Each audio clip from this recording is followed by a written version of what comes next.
Hello everyone, I hope you're having a fantastic day today so far. Welcome to the first part of this little series that I'm creating. Now, in this series we're going to be talking about the new Star Wars TV shows that were announced.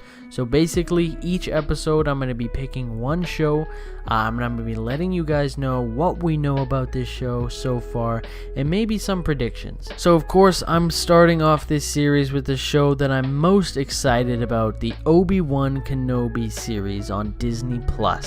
Now, I'll make a video ranking which shows I'm most excited for, but I thought the Obi-Wan show would be a really good way to start this off. So without further ado, here is everything that we know about the Obi-Wan Kenobi Disney Plus series so far. So on a talk show, Ewan McGregor has told Graham Norton that filming would start in March of 2021. So if I was to guess when this show would be released, it would be either late 2021 or probably the beginning of 2022.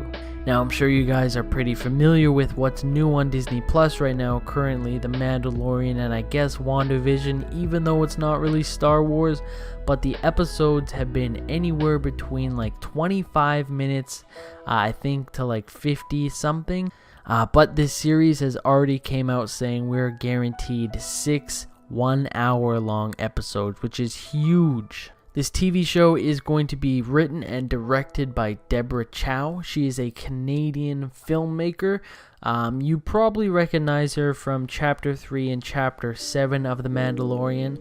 But she's also worked on quite a bunch of shows that you've probably heard from, such as Better Call Saul, Jessica Jones, The Iron Fist, Vampire Diaries, Mr. Robot, and The Man in the High Castle. Now, we only have 2 members casted so far for this show, so let's talk about the star himself, Ewan McGregor playing Obi-Wan Kenobi. You may ask, when does this series take place? It actually takes place 10 years after Revenge of the Sith and 9 years before A New Hope, which does mean a couple things. So Luke would be a young boy in this series, and I do think we will see Luke as well with his aunt and uncle. And as I mentioned, 10 years after Revenge of the Sith and 9 years before The New Hope, so Obi-Wan is transitioning into that old Alec Guinness character. So when we actually get to see his character, whether that be in a trailer or some shots they took, don't be surprised if Obi-Wan, as in Ewan McGregor, is very gray. He has maybe some prosthetics to make him look more like Alec Guinness. And I guess we can talk about the other person who was casted in this. Hayden Christensen will be reprising his role as Darth Vader. Of course, with Hayden Christensen coming back to the role, he had to say something about his character, saying it was such an incredible journey playing Anakin Skywalker. Of course, Anakin and Obi-Wan weren't on the greatest of terms when they last saw them. It'll be interesting to see what an amazing director like Deborah Chow has in store for us. I'm excited to work with Ewan again, and it feels good to be back. Now, even me just reading that, I literally got chills all up my arm by saying that, because I'm just so happy to see Anakin Skywalker, Hayden Christensen, Darth Vader return in this show. And of course, coming from Kathleen Kennedy, she says Hayden Christensen's return will be the rematch of the century.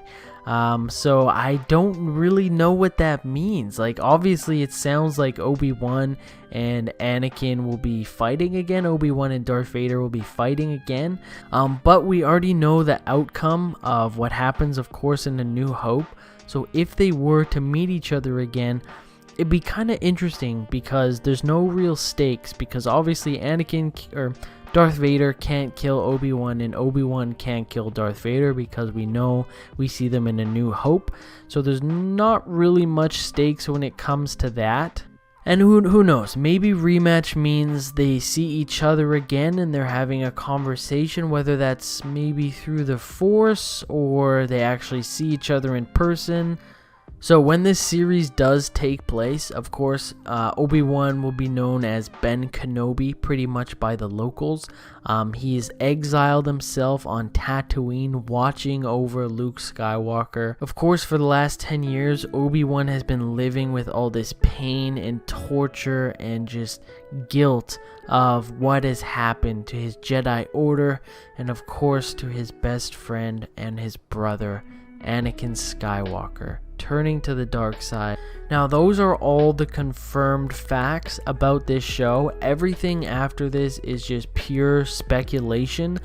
So in another video, I'm going to make maybe my predictions for the show, what I want to see with the show. This was just a quick fun video just letting you guys know everything that we know so far about the Obi-Wan Kenobi TV series, so I hope you enjoyed. I'm actually going to be making a video listing what I'm least excited for to what I'm most excited for, and that's pretty much the list that we're going to be using. We're going to go from show to show to show. I'm going to be explaining pretty much what we know so far and what is confirmed about those shows, and then the video after that will be just like what I want for this show, kind of just a speculation slash predictions on what I guess I want to see in the show and what I hope to see in the show. But that is everything for this video today. I hope you guys enjoyed. If you liked it, consider liking and subscribing. If you really liked it, I guess you could share it with some of your friends, maybe spread the word of what we're trying to do here on this channel. Thank you all so much for watching. I hope you have a fantastic rest of your day today. But, of course, may the Force be with you always.